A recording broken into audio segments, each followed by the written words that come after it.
పేరు డాక్టర్ ఉడుగుల సమైక్య Harish, Aleti atom వరల్, RTV Telugu news, అనుదినం జనస్వరం, నవ తెలంగాణ, సమగ్ర తెలుగు దినపత్రికలోని వార్తా విశేషాలు చూద్దాం. ప్రధానమంత్రి మతోన్మాద, మోడీ చట్టాలకు అతీతుడా, ఆయన నుంచి ఆ మాటలు ఊహించలేదు, ఆ పదవికి అనర్హుడు, చర్యలు చేపట్టడంలో ఈసీ విఫలం, సిపిఐఎం నేత బృందా కరత్. తిరువనంతపురం రాజస్థాన్ ఎన్నికల ప్రచార సభలో ప్రధాని నరేంద్ర మోడీ చేసిన ప్రకటన దిగ్భ్రాంతికి కలిగించిందని సిపిఐఎం నేత బృందా కరత్ తెలిపారు.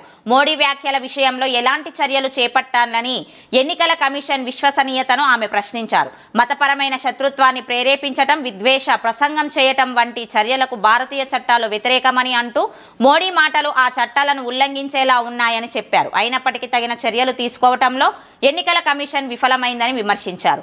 ప్రధానమంత్రి దేశ పౌరుడు, ఆయన దేశంలోని ఇతర పౌరుల కంటే ఎక్కువేమీ కాదు, దేశ చట్టాలకు అతీతుడు కూడా కాదు. భారత చట్టాలను ప్రధాని అంగీకరించాల్సి ఉంటుంది. మతాల మధ్య శత్రుత్వాన్ని పెంచడాన్ని మన చట్టాలు వ్యతిరేకిస్తున్నాయి. మతాల మధ్య విద్వేషాలను వ్యాపింపజేయడాన్ని కూడా అవి వ్యతిరేకిస్తున్నాయి. అలాంటి చట్టాలను ప్రధానమంత్రి ఉల్లంఘించినప్పుడు ఆయనపై చట్ట ప్రకారం చర్యలు తీసుకోవాల్సి ఉంటుంది అని తిరువనంతపురంలో మంగళవారం జరిగిన విలేకరుల సమావేశంలో బృందా కరత్ చెప్పారు. ఈ విషయంలో ఎన్నికల కమిషన్ పాత్ర పూర్తిగా దిగ్భ్రాంతి కలిగించేలా ఉన్నదని అంటూ ప్రధానిపై చర్య తీసుకోకపోతే దాని విశ్వసనీయత ఏమంటుందని ప్రశ్నించారు.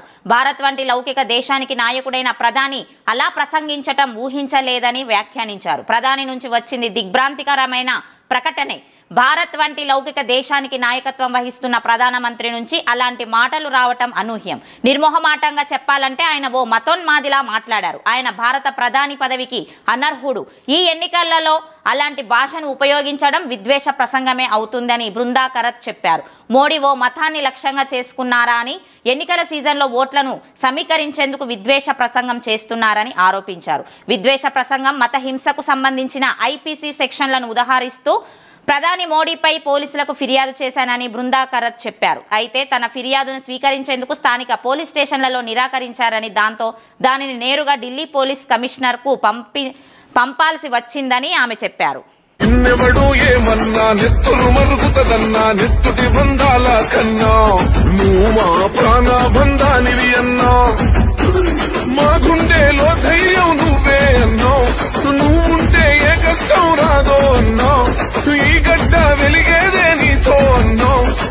ఇది సమాజ స్థాపన కోసం ఆర్టీవీ న్యూస్. ఈ వీడియో మీకు నచ్చినట్లయితే లైక్ చేయండి, షేర్ చేయండి, సబ్స్క్రైబ్ చేయండి.